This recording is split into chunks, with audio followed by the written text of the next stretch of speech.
우리가 같이 묵상할 하나님의 말씀은 요한일서 2장 18절부터 29절까지 말씀입니다. 제가 하나님 말씀을 봉독하겠습니다. 아이들아, 지금은 마지막 때라. 적그리스도가 오리라는 말을 너희가 들은 것과 같이 지금도 많은 적그리스도가 일어났으니 그러므로 우리가 마지막 때인 줄 아노라. 그들이 우리에게서 나갔으나 우리에게 속하지 아니하였나니 만일 우리에게 속하였더라면 우리와 함께 거하였으려니와 그들이 나간 것은 다 우리에게 속하지 아니함을 나타내려 함이니라. 너희는 거룩하신 자에게서 기름 부음을 받고 모든 것을 아느니라. 내가 너희에게 쓰는 것은 너희가 진리를 알지 못하기 때문이 아니라 알기 때문이요 또 모든 거짓은 진리에서 나지 않기 때문이라. 거짓말하는 자가 누구냐? 예수께서 그리스도이심을 부인하는 자가 아니냐?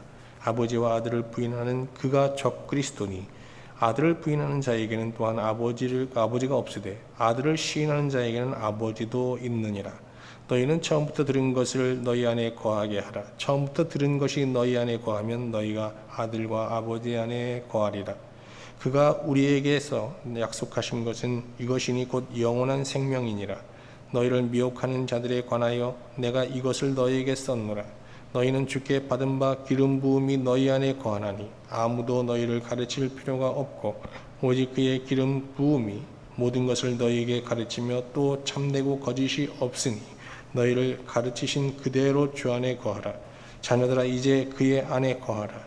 이는 주께서 나타나신 바 되면 그가 강림하실 때에 우리로 담대함을 얻어 그 앞에서 부끄럽지 않게 하려 함이라. 너희가 그가 의로우신 줄을 알면 의를 행하는 자마다 그에게서 난 줄을 알리라. 아멘. 오늘 본문에서 사도 요한은 소아시아 교회를 위험에 빠뜨렸던 이단 잠입 사건을 회고하고 있습니다. 사도 요한은 교회에 이 잠입한 이단을 적그리스도로 호칭하고 있죠. 우리 한번 2장 18절 말씀 한번 확인해 볼까요? 아이들아, 지금은 마지막 때라. 적그리스도가 오리라 한 말을 너희가 들은 것과 같이 지금도 많은 적그리스도가 일어났으니 그러므로 우리가 마지막 때인 줄 아노라. 여기 적그리스도는요, 원어에는 안티크리스토스라고 되어 있는데, 우리가 적그리스도 하면 기독교를 대적하는 어떤 집단을 연상하게 되잖아요. 그런데 요한이 적그리스도로 지칭하는 이들은요, 그리스도를 믿지 않거나 또 믿는 자들을 대적하는 그런 집단을 말하는 게 아니고요. 표면적으로는 그리스도를 믿어요. 그런데 사도들이 증거하는 그리스도는 부정하고 그 집단의 교주가 증거하는 사실상 거짓 그리스도죠. 거짓 그리스도를 믿는 자들이에요. 이게 바로 적그리스도거든요. 그러니까 적그리스도는 기독교 밖에, 교회 밖에 있는 게 아니라 기독교 안에, 교회 안에 있는 거예요. 근데 한때 이들은요, 요한 공동체에 잠입해서 이 거짓 그리스도, 거짓 진리를 이제 설파하며 상당한 영향력을 행사하고 있었어요. 다행히 요한 공동체는 이 잠입한 이단을 찾아내어서 이들을 이제 교회 밖으로 쫓아내는 개혁을 단행했죠. 요한일서 2장 19절 말씀 한번 볼까요? 그들이 우리에게서 나갔으나 우리에게 속하지 아니하였나니 만일 우리에게 속하였더라면 우리와 함께 거하였으려니와 그들이 나간 것은 다 우리에게 속하지 아니함을 나타내려 함이니라. 그들을 쫓아내는 개혁을 단행했다는 얘기예요. 그러면 적그리스도들이 교회에 잠입해서 전한 거짓 진리는, 거짓 그리스도는 어떤 것이었느냐? 그들이 퍼뜨린 거짓 중에 가장 치명적인 것은요, 그들이 먼저 성령의 역사를 부정해요. 그리고 두 번째는 예수님의 인성을 부정하는 겁니다. 이게 아주 치명적인 거짓이거든요. 오늘 저는 적그리스도들이 교회에 잠입해서 전했던 이 두 거짓을 이제 차례로 묵상하면서 하나님께서 이 시대 우리에게 주시는 그런 말씀, 음성에 귀를 기울이고자 합니다. 이 안에 우리가 꼭 들어야 될 하나님의 음성이 있어요. 담겨 있어요. 먼저 성령의 역사를 부정하는 거짓에 대해서 살펴볼게요. 사도들은 신자들에게 우리의 이성, 자의식으로 하나님을 아는 데는 한계가 있음을 이제 지적하면서 하나님을 알려면 성령의 기름 부음을 받아야 한다라고 이제 이구동성으로 외쳤어요. 하나님을 알려면 어떻게 된다고요? 성령의 기름 부음을 받아야 된다는 거예요. 그러나 영지주의 이단들은요, 사도들이 이런 가르침을 부정하면서요, 인간의 자의식으로 이성으로 하나님을 알 수 없다고? 천만에 알 수 있어, 이렇게 얘기한 거예요. 성령의 기름 부음? 그게 더 어려운 거 아니야? 모호한 얘기 아니야? 이렇게 하면서 그러니까 사람들이 쏠깃한 거예요. 인간의 자의식으로, 인간의 이상으로 하나님을 알 수 있다라고 아주 자신 있게 얘기하니까요. 근데 정말 여러분 어떻게 생각하세요? 인간의 자의식으로, 우리의 이성으로 하나님을 아는 게 가능할까요? 하나님은 우리의 자의식으로, 우리 이성으로 파악하기에는 너무 크신 분이잖아요, 사실.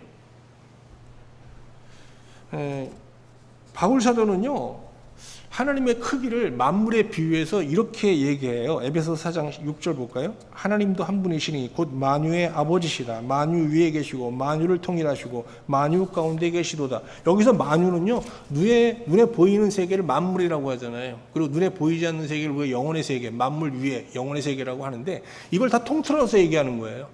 눈에 보이는 가시적인 만물의 세계, 보이지 않는 영혼의 세계를 다 통틀어서 만유라고 하는데, 하나님은 그 만유 안에 계세요. 근데 만유보다 더 크셔서 만유 위에 계시는 분이에요.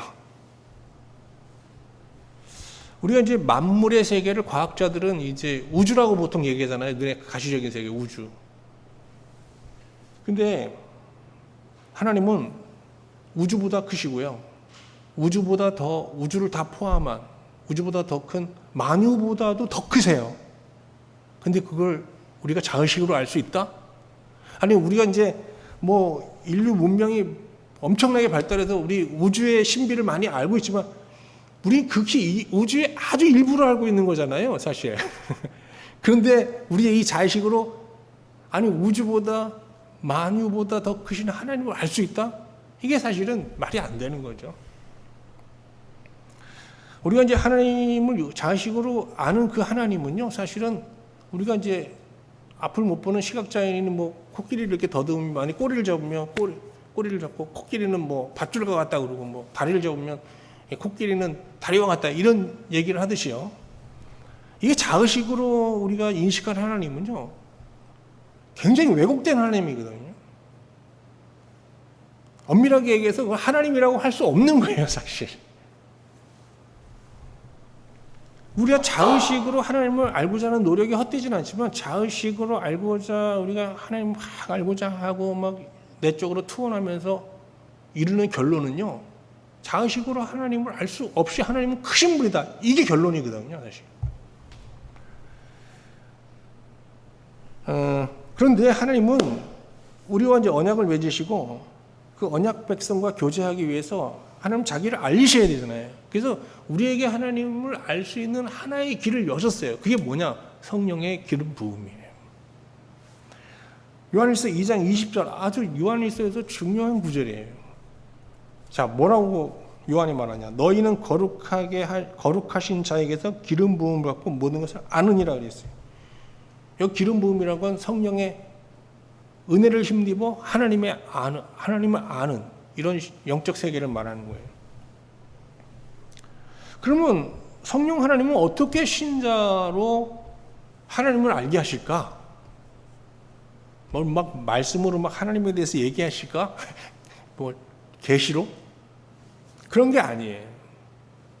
바울은 성령 하나님이 신자에게 하나님을 알게 하는 구체적 방법을 이렇게 얘기합니다. 에베소서 1장 17절 18절. 우리 주 예수 그리스도의 하나님, 영광의 아버지께서 지혜와 계시의 영을 너희에게 주사 하나님을 알게 하시고 너희 마음의 눈을 밝히사 그랬어요. 어떻게 하느냐? 하나님은 눈으로 보는 게 아니고 마음의 눈과 마음의 귀로 하나님의 음성을 들어야 되잖아요. 근데 우리 마음의 눈과 마음의 귀가 어떻게 해요? 다 어두워져 있거든요. 이거를 밝혀준다는 거예요.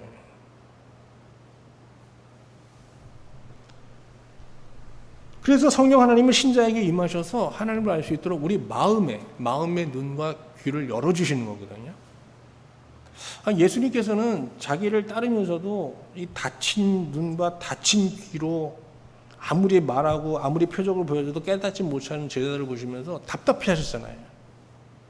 그래서 예수님께서 제자들에게 그러셨잖아요. 아직도 모르겠느냐? 아직도 알지 못하겠느냐? 이런 질문 많이 하시잖아요. 답답하신 거예요. 그러다가 이제 제자들이 점점 눈과 귀가 열리잖아요.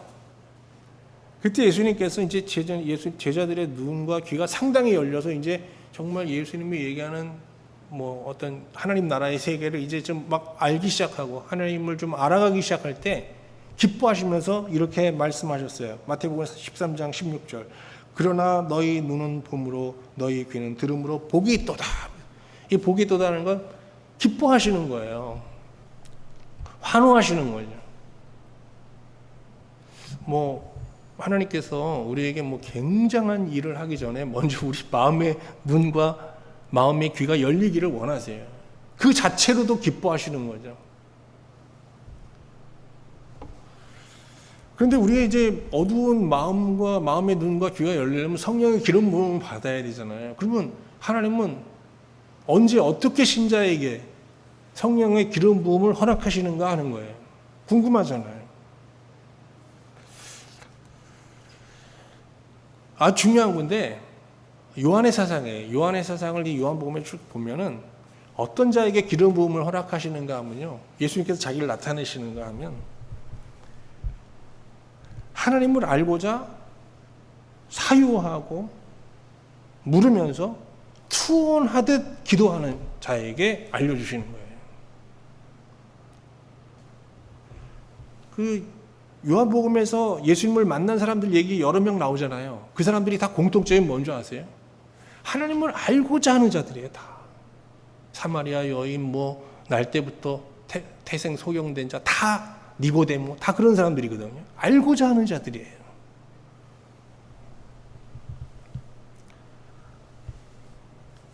그래서 우리가 이제 이게 정말 하나님을 알고자 하는 가운데서 일어난 의문, 의심, 이거는 정죄되면 안 되는 거거든요. 이건 굉장히 신앙적으로 가치가 있는 거예요. 그런데 한국교회는 전통적으로 하나님에 대해 묻는 것을 불신에서 비롯된 의심으로 이제 규정하면서 좀 비판적으로 봤잖아요. 그죠?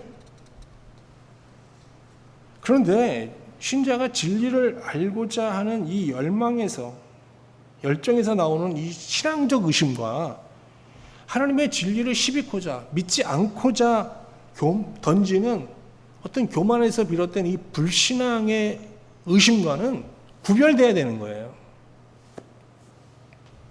그런데 뭐 한국 교회에 지대한 영향을 미쳤던 이제 유명 부흥사들 이제 설교, 요새는 부흥사들이 이제 존재가 없어지지만 그 부흥사들을 보면요, 이런 불신앙적 의심과 이 신앙적인 진지한 의심을 구분하지 않고 모두 이제 정죄하면서 어떤 질문도 없이 그냥 무조건적으로 믿는 맹신을 강요했잖아요. 그래서 뭐 한마디 하고 믿습니까? 그러면 회장들이 어떻게 해요? 아멘.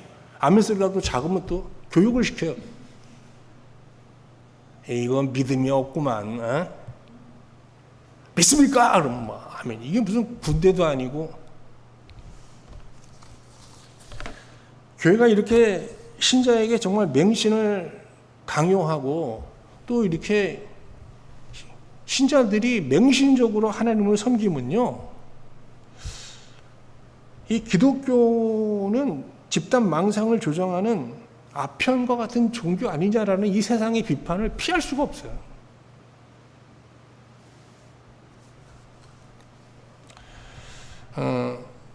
하나님은 이성과 경험으로 하나님을 아는 것이 불가능함을 고백하면서 하나님 앞에 나와 묻고 사유하고 기도하는 신자에게 어느 때에 이제 성령의 기름 부음을 주시는 거거든요. 그래서 우리는 그때 그 묻던 하나님을 성령의 기름을 받을 때 유레카를 외치면서 아 하면서 하나님을 알게 되는 거예요.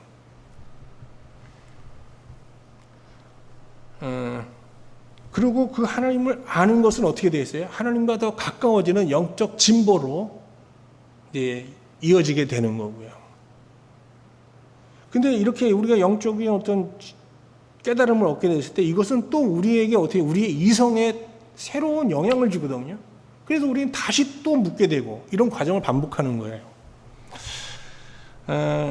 이제 요한 일서를 쓴 이후에 요한은 나중에 후에 그 영지주의에 영향을 받고 있는 사람들을 이제 전도하기 위해서 요한복음이라는 복음서를 쓰잖아요. 이 요한복음에서 이렇게 그 정말 끊임없는 물음을 통해서 하나님을 알아가는 모델로서 도마를 소개해요. 도마.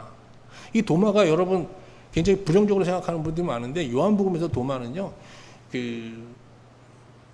다 예를 나사로를 이제 살리러 가야 되는데 이제 나사로가 사는 지역에 이제 유대인들이 예수님을 막 죽이려고 이제 막 이를 갈고 있었단 말이죠. 그러니까 이제 예수님께서 가는 걸 머뭇머뭇 거리셨어요. 그러니까 마치 두려워서 예수님께서 이게 머뭇거리는 줄 알고 제자들도 이제 함께 이제 예수님과 함께 이제 머물고 있었는데 갑자기 예수님께서 이제 가자고 그러시잖아요. 그러니까 제자들이 굉장히 두려웠단 말이죠. 왜? 거기 이제 예수님을 따르는 자들 죽이려는 이제 유대인들이 막 버글버글 한 거예요. 근데 그때 도마가 뭐라고 그러죠?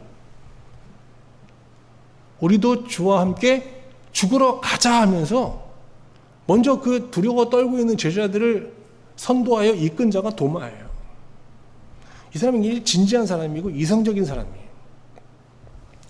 똑똑한 사람이에요. 근데 요한복음 20장에 보면 이 예수님께서 부활하신 후 또 두려움 가운데 있는 그 제자들에게 나타나셔서 이제 이 부활하신 모습을 보여주셨잖아요. 근데 거기 도마는 없었어요. 그래서 이제 후에 이제 도마가 도착하자 제자들이 이제 예수님의 어떤 부활하신 예수님의 현현 사건을 이제 증거하니까 도마가 믿지 않고 뭐라고 그럽니까? 내가 그의 손에 못자국을 보며 내 손가락을 그 못자국에 넣으며 내 손을 그 옆구리에 넣어보지 않고서는 믿지 않겠다 그러잖아요. 이게 도마에 대한 전체적인 이해 없이 이 구절만 보면 우리는 도마를 의심이 가득한 믿음 없는 제자로 이렇게 생각하기 쉬워요. 그런데 여기서 중요한 건 요한이 던지는 이 의문은요, 믿지 않고자 던지는 의심이 아니라 믿으려 할 때 믿으려 하지만 믿을 수 없음으로 인하여 생기는 의심인 거거든요. 어쨌든 예수님께서 이제 8일이 지나자 다시 나타나셨어요. 도마에게 또 나타내신 거예요. 그리고 도마에게 뭐라고 그러셨어요? 내 손가락을 이리 내밀어 내 손을 보고 내 손을 내밀어 내 옆구리에 넣어라. 그리하여 믿음 없는 자가 되지 말고 믿는 자가 되라 그러세요. 이게 이제 어떤 성령의 기름 부음을 받은 거죠. 음은 가운데 고뇌 가운데 있다가 성령의 기름 부음을 받은 거예요. 이때 도마가 하는 고백이 놀라워요. 뭐라고 그러죠? 당신은 나의 주님, 나의 하나님이십니다.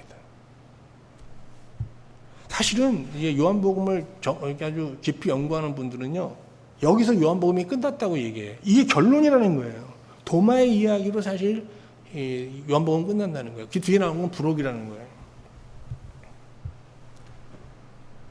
오늘 본문에 성령 기름 부음이라는 표현이 여러 번 나오죠. 한 3번 나오지 않습니까? 근데 하나님께서 신자들에게 기름 부음의 은혜를 베푸시는 목적은 하나예요. 뭐예요? 다 하나님을 알게 하는 거예요. 그래서 하나님을 더 가까이, 더 친밀하게 하나님과 교제하기 위한 거거든요.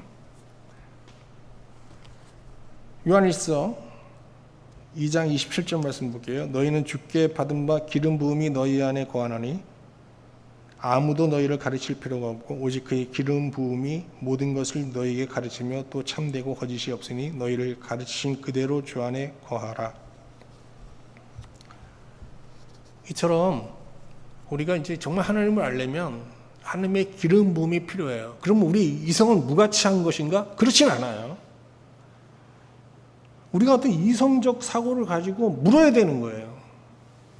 이때 기름 부음을 통해서 하나님을 알게 되는데 우리가 하나님을 알게 되었을 때 이 하나님을 아는 진리는 또 우리의 이성을 새롭게 자극하는 거예요. 그래서 전에 근데 교회에서 이런 얘기 많이 들었죠. 믿으려면 이성을 버려야 된다고. 여러분 이성 버리면 큰일 나요. 이성을 버리면 안 돼요. 이성이 어떻게 돼야 돼요? 신앙을 통해서 더 성숙해져야 되는 거예요.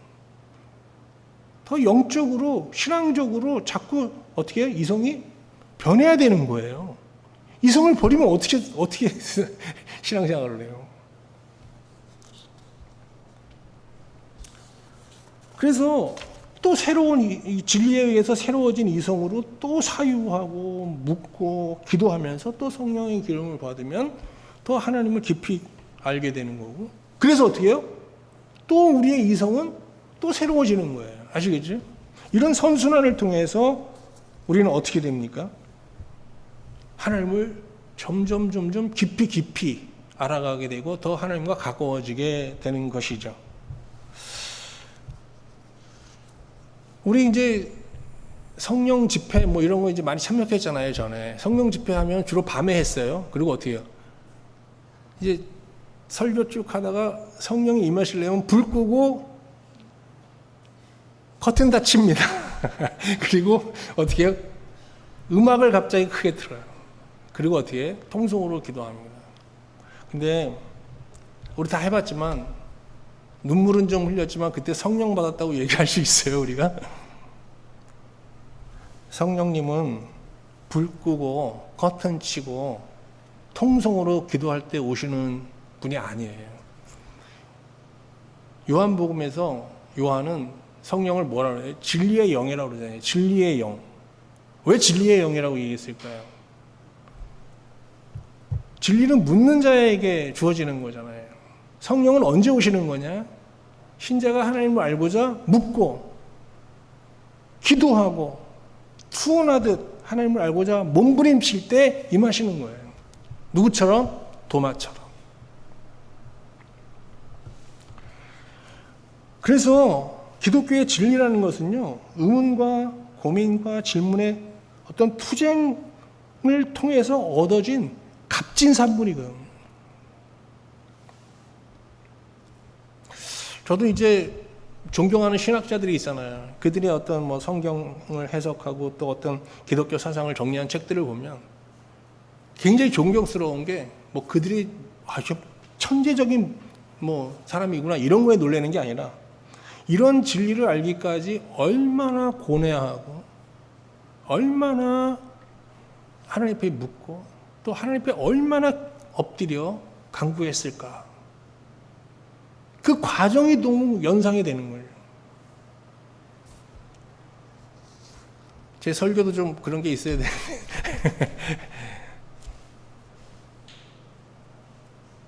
자, 이제 영지주의 이단이 교회에 잠입해서 퍼뜨리고자 했던 또 다른 거짓 알아보겠습니다. 두 번째 거짓은 뭐죠? 예수님의 인성을 부정하는 거예요. 근데 예수님이 누구에 의해서 십자가에 못 박혀 죽으셨습니까? 유대인이잖아요. 뭐 십자가에 못 박은 걸 허락한 건 본디오 빌라지만 이걸 모두 주도한 건 유대인들이에요. 그럼 유대인들은 예수님을 어떻게 봤어요? 예수님의 인성을 인정했잖아요. 인성을 문제 삼아서 십자가에 못 박은 게 아니고 예수님께서 자기가 하나님의 아들이다. 예수님이 신이 하나님 자신임을 이제 주장하자 신성 모독죄로 이제 죽인 거예요. 그러니까 예수님의 인성은 그들이 인정했지만 예수님의 신성을 부정한 거잖아요. 그런데 영지주의 이단들은요 반대예요, 유대인들과. 예수님의 신성을 인정해요. 근데 뭘 부정하는 거예요? 예수님의 인성을 부정하는 거예요, 이 사람들은. 이걸 가연설이라고 해요. 가연설이 뭔가 하면 뭐 복잡한 얘기지만 핵심은요, 예수님이 이 땅에 오신 거는 실제로 육체를 갖고 온 게 아니라 영혼으로 임했다는 거예요. 그래서 가연설이라고 한 거예요. 사랑과 영혼 영화 보셨죠? 거기 보면 죽은 사람들의 영혼이 나타나잖아요. 그런 식으로 임한 거라는 거예요. 근데 그걸 우리는 어떻게 착각한 거라는 거예요. 육체로 온 거로. 교회에 잠입한 영지주의 이단들은요, 신자들에게 하나님의 아들이 더럽고 무가치한 몸을 입고 오셨을 리 없다. 이거는 예수 그리스도를 폄하하는 거다라고 얘기했어요. 그러면서 예수 그리스도는 영혼으로만 임한 거다. 그래서 가연설을 주장한 거죠. 그런데 뭐 그런 얘기를 저 바깥에서, 교회 바깥에서 하면 모르지만 지금 소아시아 교회는 사도 요한이 목양하는 교회잖아요. 사도 요한이 누구예요? 예수님, 육체로 오신 예수님을 3년간 따라다니던 사람 아니에요. 그럼 사도 요한이 그 소아시아 강단에서 어떤 얘기를 했겠어요, 주로? 뭐, 예수님은 분명히 육체로 오셨고, 나는 그 예수님을 따랐다. 예수님은 그런데 우리에게 주시고자 하는 것은 영생인데 그 영생을 그 몸에 갖고 오신 거다. 그 영생을 갖고 그 몸으로 근데 하나님께 복종하는 거룩한 삶을 사셨다. 그래서 우리가 예수님을 믿고 그 영생을 받으면 우리도 이 몸으로 어떻게 예수님처럼 하나님의 뜻을 행하는 거룩한 삶을 살아야 된다. 이렇게 이제 가르친 거예요. 그래서 이 몸이라는 건 중립적이지만 이 몸으로 이제 하나님의 뜻에 복종하는 거룩한 삶을 살아야 된다. 이렇게 이제 외쳤던 거죠. 그런데 영지주의 이단들은요, 이걸 부정하는 거예요. 예수님이 육체로 오신 걸 부정하는 거예요. 사도 요한은 요한 1서를 통해서 예수 그리스도의 인성을 부정하는 영지주의자들을 적그리스도, 이단으로 규정해버립니다. 이거는 허용할 수 없다는 거예요. 용납할 수 없다는 거예요. 한번 볼까요? 요한일서 2장 22절 23절입니다. 거짓말하는 자가 누구냐? 예수께서 그리스도이심을 부인하는 자가 아니냐? 아버지와 아들을 부인하는 그가 적그리스도니 아들을 부인하는 자에게는 또한 아버지가 없으되 아들을 시인하는 자에게는 아버지도 있느니라 하였어요. 여기서 부인한다, 예수 그리스도를 부인한다는 건 무엇을 부인하는 거냐? 예수님의 신성을 부인하는 게 아니라 예수님의 인성을 부정하는 거거든요. 요한일서 4장 1절 2절을 볼게요. 사랑하는 자들아, 영을 다 믿지 말고 오직 영들이 하나님께 속하였나 분별하라. 많은 거짓 선지자가 세상에서 나왔습니다. 이로써 너희가 하나님의 영을 알지니 곧 예수 그리스도께서 육체로 오신 것을 시인하는 영마다 하나님께 속한 것이다. 여기 예수 그리스도께서 육체로 오신 것, 예수님의 인성이잖아요. 인성을 시인해야 된다는 거예요. 그런데 여러분, 이제 사도는 요한은 교회에서 육체로 오신 예수님의 인성을 강조했잖아요. 그리고 그 예수님의 인성을 가르치면서 신자도 그 몸으로 하나님의 뜻을 행하는 거룩한 삶을 살아야 된다고 가르쳤는데, 이런 교육을 받은 신자들에게 영지주의 이단들이 들어와서 가연서를 얘기했단 말이죠. 자, 이걸 받아들이는 사람이 있었을까요, 없었을까요, 여러분? 말도 안 되잖아요. 정반대되는 얘기잖아요, 사실. 근데 놀라운 것은 받아들이는 사람들이 있었어요. 그리고 어떻게 살았어요, 이 사람들이? 우리 몸이라는 건 자유로운 거야. 이 몸으로 구원받는 게 아니야 라고 하면서 그들의 가르침대로 이 몸을 그냥 살고 싶은 대로 그냥 막 아무 데나 그냥 내맡기면서 살았던 거예요. 그래서 영지주의 이단의 가르침대로 그들은 몸을 뭐 세욕을 즐기는 일에 주저없이 내주면서 세상이 주는 쾌락을 만끽한 거예요. 그리고 어떻게 해요? 구원받기 위해서 어떻게 해요? 그 영혼이 구원받는 거라고 해가면서 그 영혼의 어떤 영적인 지식을 계속 주입하는 거예요. 이 예수 그리스도를 믿고 구원을 받으려면 영혼만 구원받으면 된다는 거예요. 육체는 그냥 살고 싶은 대로 살면 된다는 거예요. 그러면서 또 자유를 얘기하는 거예요. 이게 이런 거에 미혹된 겁니다. 예수님은 우리에게 영생이라는 존귀한 생명을 주시기 위해서 세상에 육체를 가지고 오셨잖아요. 예수님은 영생을 담고 있는 육체, 즉 몸을 거룩하고 존귀하게 여기셨어요. 몸을 아무데나 맡기지 않으셨습니다. 그리고 세상에 사시는 동안 그 몸으로 하나님의 뜻을 몸소 행하셨죠. 신자는 예수 그리스도를 믿음으로 영생을 얻게 된 거예요. 그래서 그 영생을 어디에 간직한 거예요? 몸에 간직한 거예요. 그 몸은 어떤 거예요? 그 영생이라는 것을 담고 있는 그릇, 보배와 같은 거잖아요. 그 영생이 예수님의 생명, 하나님이라면 우리 몸은 뭐 같은 거예요? 그러면 성전과 같은 거죠. 그러니까 신자는 우리 몸을 어떻게 여겨야 돼요? 보배처럼 여겨야 되고 성전처럼 여겨야 되는 거예요. 그래서 바울은 신자들에게 이런 말을 합니다. 로마서 12장 1절 2절 말씀입니다. 그러므로 형제들아, 내가 하나님의 모든 자비하심으로 너희를 권하노니 너희 몸을 하나님이 기뻐하시는 거룩한 산 제물로 드리라. 이는 너희가 드릴 영적 예배니라. 여기서 거룩이란 말을 우리가 좀 살펴볼 필요가 있어요. 거룩이란 말은 구별한다는 거예요. 근데 전통적으로 한국 교회는 하나님의 일과 세상 일을 자꾸 양분했어요. 그죠? 그건 구약적 사고예요. 그리고 어떻게 6일은 육에 속한 날, 또 안식일은 신령한 날, 신성한 날. 근데 신약에 와서는 어떻게 되죠? 거룩한 날은 없어. 모든 날이 거룩한 날이 되는 거예요. 이렇게 구분하는 게 아니고 뭘 구분하느냐? 내 안에 두 본성을 구분하는 거예요. 옛 본성과 어떻게? 새 본성. 그래서 우리 몸을 어떻게 해야 돼? 이 새 본성에 맡기고 살아야 되는 거예요. 옛 본성은 어떻게? 십자가 못 박아 죽이고. 이걸 구분하면서 거룩하게 살아야 되는 거예요. 그런데 우리는 구약적인 사고를 갖고 하나님을 섬겼어요. 그래서 어떻게? 하나님의 일, 교회의 일을 위해서 어떻게? 세상의 일을 희생시킨 거예요. 순례 가기 위해서 어떻게? 직장 그만두고. 그러면 어떻게 해요? 앞에 나와서 간증하는 거예요. 엄청난 일이. 그리고 새벽 예배에 빠지지 않고 나가면서 직장 가서 어떻게? 졸고. 그리고 직장 가서 어떻게 해요? 성경 보고. 이게 여러분 갑자기 여러분 표정 보니까 이게 훌륭한 신앙처럼 막 생각하시는데 이런 제 믿으면 안 된다니까. 이게 이원론적 신앙이라니까요. 저도 4일은 화물운전하고 3일은 뭐 말씀 준비해서 이렇게 여러분 예배 준비해서 하는데 제가 4일은 세속적인 날이고 3일은 거룩한 날이냐? 아니죠. 제가 3일, 4일 동안 나가서 일하면서 경제적으로 자립하잖아요. 그게 누구한테 뭐 하여간 의존하지 않고 살 수 있잖아요.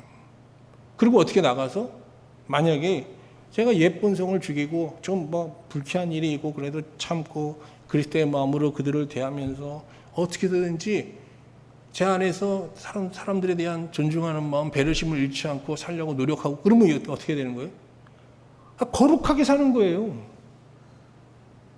그 화물 운전하면서도 하나님 앞에 거룩한 산 제사를 드리는 거예요. 하나님이 받으실 만한 예배의 삶을 사는 거예요.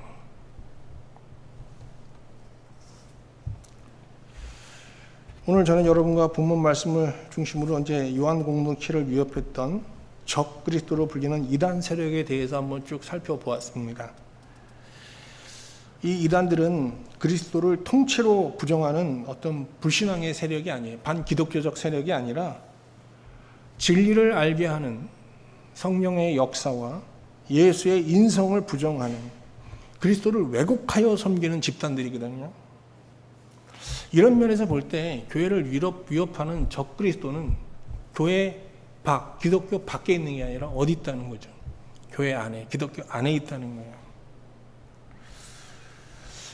오늘 우리가 본문에 보면 요한 공동체는 다행히 이런 적그리스도의 세력을 몰아내고 교회를 개혁했잖아요. 이 시대 한국 교회도 이런 개혁이 필요하지 않을까요? 어떻게 생각하세요? 필요하죠. 근데 그 개혁은 누구로부터? 당회와 목사님부터 시작되는 게 아니라 바로 우리 자신으로부터 시작돼야 되는 거예요. 여기서부터. 오늘 말씀을 보면서 뭐 다른 사람이 아니라 내 안에서 또 우리 끄셈 공동체 안에서 몰아내야 될, 우리 안에서 먼저 몰아내야 될 적그리스도는 어떤 것일까? 좀 묵상해 보았습니다. 저는 개인적으로 우리가 몰아내야 될 5가지 거짓 신앙을 발견하고 정리하게 되었습니다. 첫 번째는 성령의 기름 부음을 부정하며 자의식으로 내 이성으로 내 경험으로 하나님을 알고자 하는 인본적 신앙. 이거 그 안에서 배척해야 된다는 거예요. 하나님을 지식적으로는 아는데 그 지식적인 알미 하나님과 친밀한 연합과 교제로 이어지지 않는다면 그 지식은 인본적 신앙에서 비롯된 지식이에요. 성령의 기름 부음을 통해서 주어진 인식이 아닌 거예요. 도마가 하나님을 알게 되었을 때 어떻게 됐어요? 성령 기름 부음을 통해서 하나님을 더 친밀하게 나의 주로, 나의 하나님으로 고백하게 되었잖아요. 자, 두 번째는 질문 없이 무조건적으로 믿는 이 맹신적 신앙. 이거 배척해야 된다는 거예요. 그래서 우리가 성경을 볼 때 이성적으로 먼저 볼 수밖에 없잖아요. 이성적으로 볼 때 먼저 문제가 생기면 물어야 되는 거예요. 물어야 돼요. 그냥 넘어가지 말고 물어야 되는 거예요. 그래서 우리가 자꾸 건강한 의심이 많아야 되는 거거든요. 이게 또 이렇게 얘기하면 또 이상하게 들으시면 모르지만 그냥 막 믿지 않으려고 불량한 동기에서 비롯된 의심 말고요. 정말 알고자 하는 데서 오는 의심들이 많아져야 되는 거예요. 그다음에 세 번째는요. 하나님과 사귐 없이 하나님에 대한 지식만을 추구하는 이 지식적인 신앙. 이게 이제 영지주의자들이잖아요. 우리가 많이 알면은 신앙이 성숙하다는 착각을 하게 돼요, 사실. 제일 위험한 게 목사들이죠. 이거 경계해야 되는 거고요. 네 번째는 교회 일을 신성시하며 철저히 하면서도 세상 일은 경시하며 소홀히 하는 이 정말 이원적 신앙. 이거 배척해야 되는 겁니다. 우리가 이제 수도사들이 이런 실수를 좀 범했잖아요. 수도사들이 어떻게 해요? 그냥 하나님을 더 깊이 알고자 세속사회를 떠나버린 거예요, 그냥. 이게 우리의 모델이 되면 안 돼요.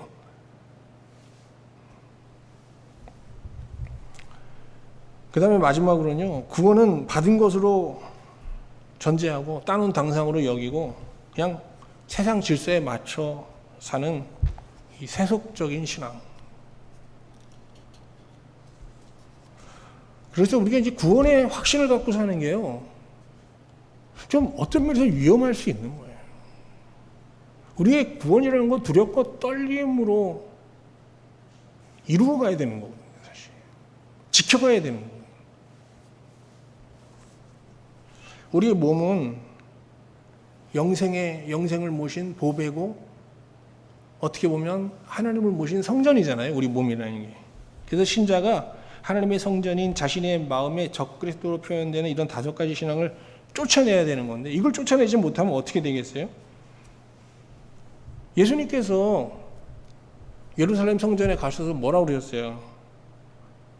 이 하나님의 아버지 집을 도적과 강도의 불얼로 만들었다 그러면서 막 상을 뒤엎고 개혁하셨잖아요. 우리도 이 5가지 이런 적그리스도의 세력, 거짓 신앙을 몰아내지 못하면 우리 거룩한 성전이 돼야 될 우리 몸이 어떻게 돼요? 도적과 강도의 굴얼로 전락하고 마는 겁니다.